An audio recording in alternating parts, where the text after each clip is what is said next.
Court ने संविधान के आर्टिकल 142 का इस्तेमाल करते हुए राष्ट्रपति और राज्यपाल के लिए विधेयक पारित करने की समय सीमा तय की थी। अब राष्ट्रपति द्रौपदी मुर्मू ने संविधान के आर्टिकल 143 का इस्तेमाल करके सुप्रीम कोर्ट से ही 14 सवाल पूछ लिए हैं। आखिरकार राष्ट्रपति द्रौपदी मुर्मू ने सुप्रीम कोर्ट से ये सवाल क्यों किए?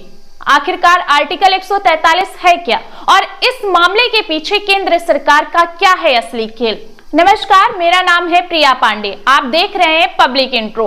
दोस्तों, पहले बात कर लेते हैं मुर्मू के उन सवालों की जो सुप्रीम कोर्ट से राष्ट्रपति ने किए हैं। पहला सवाल, क्या राज्यपाल के द्वारा अदालत में चुनौती दी जा सकती है? दूसरा सवाल, अगर संविधान में राज्यपाल के लिए कोई समय सीमा तय नहीं है तो क्या अदालत कोई समय सीमा तय कर सकती है?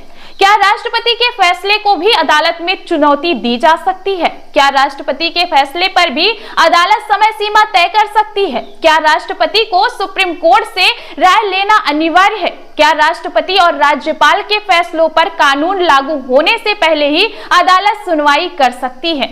तो दोस्तों, भारत के संविधान में आर्टिकल 143 के तहत राष्ट्रपति को यह अधिकार मिलता है कि वह सुप्रीम कोर्ट से राय मांग सकते हैं। यह संवैधानिक मुश्किलों को सुलझाने में मदद करता है। इसमें मुख्य रूप से दो तरह की राय के लिए अलग अलग क्लॉज हैं। दोस्तों, आर्टिकल 143(1) कहता है कि राष्ट्रपति किसी भी कानूनी या तथ्यात्मक सवाल पर सुप्रीम कोर्ट की राय मांग सकते हैं। यह जरूरी नहीं कि वह सवाल किसी मौजूदा विवाद से जुड़ा हो। उदाहरण के तौर पर समझे तो कोई नया कानून बनाने से पहले उसकी संवैधानिक वैधता पर राय ली जा सकती है। वहीं आर्टिकल 143(2) के तहत अगर कोई विवाद किसी ऐसी संधि समझौते या अन्य दस्तावेजों से जुड़ा है जो संविधान लागू होने यानी 26 जनवरी 1950 से पहले से चल रहा है तो राष्ट्रपति सुप्रीम कोर्ट से उस पर राय मांग सकते हैं। अब आप लोग सोच रहे होंगे कि आखिरकार राष्ट्रपति मुर्मू ने सुप्रीम कोर्ट से ये सवाल अभी ही क्यों किए? दरअसल दोस्तों, तमिलनाडु विधानसभा में 2020 से 2023 के बीच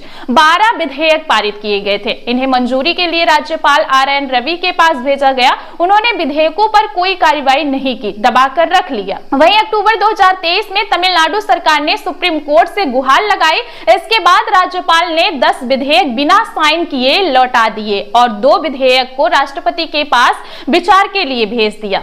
वहीं सरकार ने 10 विधेयक दोबारा पारित कर राज्यपाल के पास भेज दिए। राज्यपाल ने इस बार इन्हें राष्ट्रपति के पास भेज दिया। वहीं सुप्रीम कोर्ट ने 8 अप्रैल 2025 को एक अहम फैसले में राज्यपाल के इस तरह विधेयक अटकाने को अवैध बता दिया। जस्टिस पारदीवाला की बेंच ने राज्यपाल से कहा कि आप संविधान से चले, पार्टियों की मर्जी से नहीं। राज्यपाल ने ईमानदारी से काम नहीं किया, इसलिए कोर्ट ने आदेश दिया कि इन 10 विधेयकों को पारित माना जाए। यह पहली बार था दोस्तों जब राज्यपाल की मंजूरी के बिना विधेयक पारित हो गए। दरअसल संविधान में यह निश्चित नहीं किया गया है कि विधानसभा से पारित विधेयक को राज्यपाल या राष्ट्रपति को कितने दिनों के भीतर मंजूरी या नामंजूरी देनी होगी। संविधान में सिर्फ इतना लिखा है कि उन्हें जितनी जल्दी हो सके फैसला लेना होगा। सुप्रीम कोर्ट ने इस जितनी जल्दी हो सके को डिफाइन कर दिया और 3 महीने के भीतर फैसला लेने का समय निर्धारित कर दिया। इससे ज्यादा दिन होने पर उन्हें उचित कारण बताना होगा, यह भी कोर्ट की तरफ से कहा गया। दोस्तों, सवाल यह है कि क्या सुप्रीम कोर्ट राष्ट्रपति को भी निर्देश दे सकता है? क्या सुप्रीम कोर्ट आर्टिकल 143 के तहत राष्ट्रपति के सवालों का जवाब देने के लिए बाध्य है?